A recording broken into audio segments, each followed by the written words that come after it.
everyone. Paul from Model Boat Builders. Hope you can hear me okay. I'm trying my old Canon EDS 600D. Got it out of the cobwebs. Haven't used it since I've been travelling overseas. So hopefully it works out okay. I put the boats in yesterday. I put the speedboat, which I'll show you in a moment. Had several problems with it. The Rescue 01 went really well. They're very happy with that, except for battery life. It only lasted probably 20 minutes, but I did give it a pretty hard going. But apart from that, I'm going to get other film on it, hopefully tomorrow. Because I was on my own, it's hard to control the vessels plus hold on to a phone at the same time. So hopefully I'm going to use this camera with a tripod, which I forgot to take. Anyway, that's that. So what I've done with the speedboat, I got a large amount of water in there because it was picking up speed. I believe that the water was going up over the top of the deck. I had waterproofed it, but probably obviously not good enough.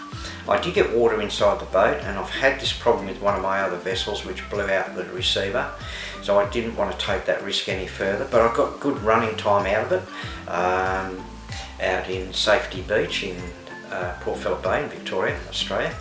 So what I've decided to do, I've just about pulled the guts out of it, out of the speedboat, and I will show you what I'm up to now. So this is the vessel in question, and what I have done, and I'll excuse the juddering. So what I have done so far, the steering mechanism was actually in underneath here, which I couldn't get to. I've done it before. I had a switch up here which that corroded, so I've cut the switch out completely. I've just bypassed the switch, I don't need it. Once you put the battery on, you've got full power, so I've done that. So what I've done is I've moved it from underneath here, I've put it in here, completely sealed it. It's a bit of a muck up job. I've put an extra piece in here, which is a pine, which is a lot stronger than balsa wood or anything else like that. That has been glued in, waterproofed up around through here. I've done another seal around this section here of waterproofing, and I believe the water was coming back in through here. So if I have any more problems, what I'll do is I'll strip that and I'll put a weather seal that you can buy for doors and windows. So that's the situation now. Now, just a hint, you can buy these. They're your steering mechanism rods. I usually go and buy them, or I put stainless steel. I'll just pop the camera back up on my face there. But you know, they can be quite expensive, and of course you're always waiting. So what I've done with this one, I want something really strong because it turns quite fast. So what I've done is made my own shaft, or my own steering mechanism, and that's an old coat hanger. So if you've got coat hangers, and everybody's got coat hangers hanging around, ours were coated, so I've just stripped the coating off it, and then we have it. Of course you do your normal bend at the end, as such. There we go there. And what I'm going to do now is just run it back through, because I've got the waterproof boot on the outside here. We can run it back through there, as such. And there we have it there. I will then connect the rod up, and I'll make sure that I've got it at the correct length. Now, what the problem was also is that, if I can show you here, the rudder itself was turning back. It was probably set, not much, but just like that, just off being straight. Now, even if you have it straight, what I've found out is that when you power up on the motor with your propeller, because your propeller is so close to your rudder, it tends to steer the boat always to the left. So this time what I'm going to do, and I can get to this and reset it really easy now, where I couldn't in here, and that was the problem. So what I'm going to do is I'm going to put it about off centre, probably about there. so that hopefully with the thrust of the propeller it will go past the rudder instead of hitting off the rudder. And you'll probably see what I'm trying to explain here. When you've got your rudder system here, the pressure of the water, instead of going back, if you've got your rudder slightly turned, of course, it hits on the outer edge, which will then turn the boat to the left. And I was continually having that problem turning the boat to the left. So on this case, what I'm going to do is just put it off-centre just a fraction. I'll put it round about there, if you can see that, and I'll set it, put the controller back into the other position, and hopefully that will rectify the problem. Really happy with it. It did pick up speed because I've changed the propeller. I might even go back, and if anybody out there can give me a slight hint, I'd really appreciate it. That's quite a large rudder, a large propeller for this type of boat. It's a two-bladed prop. I'm trying to find out if I go to, and I do this with the pan boat over here, and pan boats I dealt with when I lived in the Philippines, that I've had a bunker boat, I had a bunker boat, and the smaller the prop, the quicker it would go. Now that's in theory. If I put a bigger prop on it, my bunker boat was slower. I changed the prop and I put a smaller one. I put a two-blader in there, a little bit different to what this is.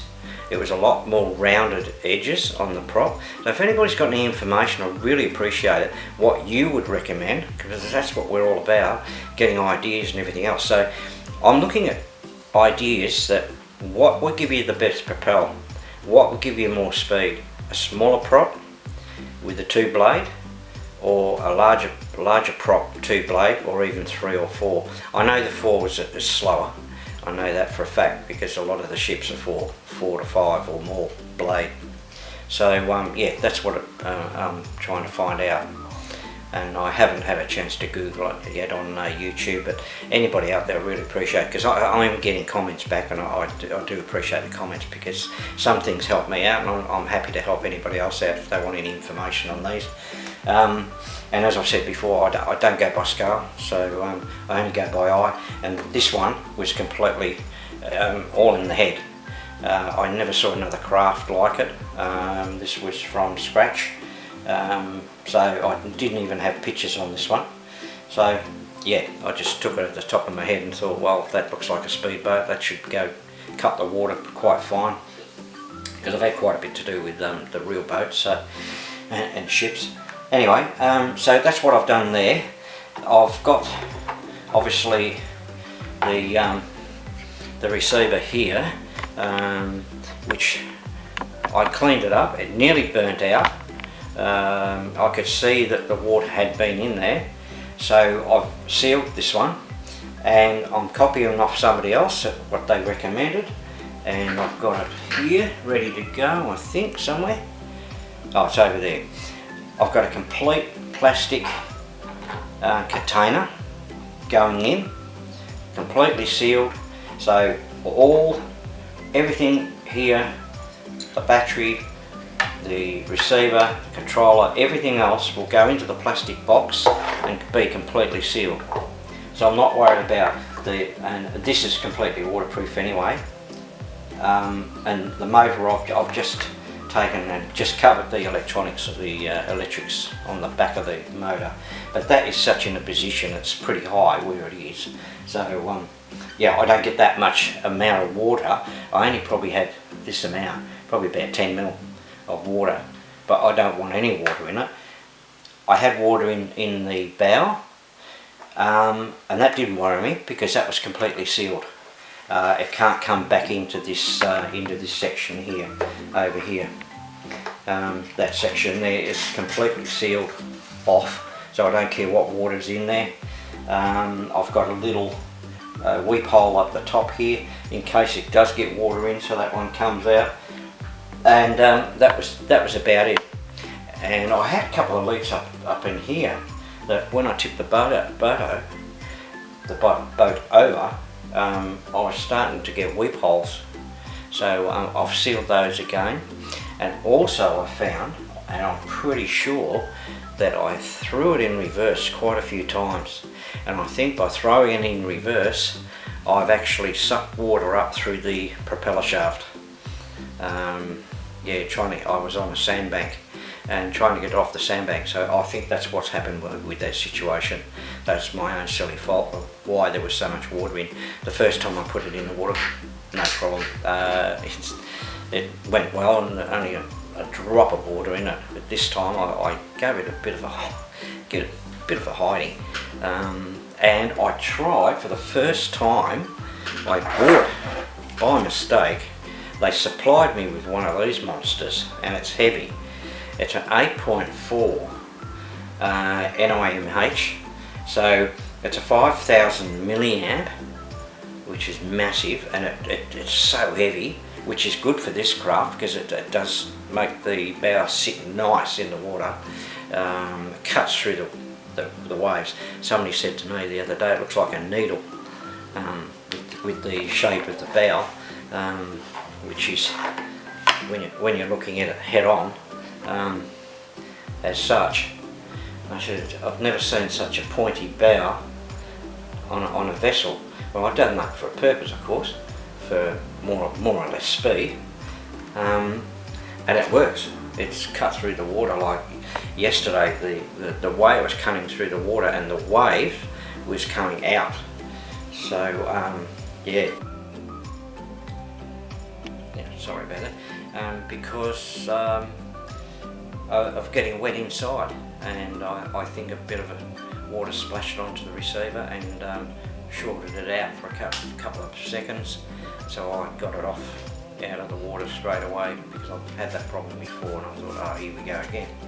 But yeah, I don't really like these. This is the only craft I've been able to use this on. Everything else has been the 7.4, the smaller one, which I use all the time. It's the Tornado. I use that one. So hopefully next week I want to order another one of these, just a spare. As you always know, it's always great to have a spare, and I have two boats. I'll always have two boats with me from now on. I've learnt my lesson. You have one boat out there, and out the sea especially, or river, and it's a long paddle to go and get it.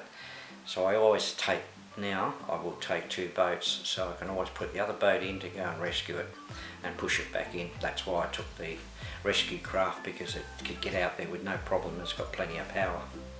Alright, okay, enough from me. Thank you very much. Please subscribe.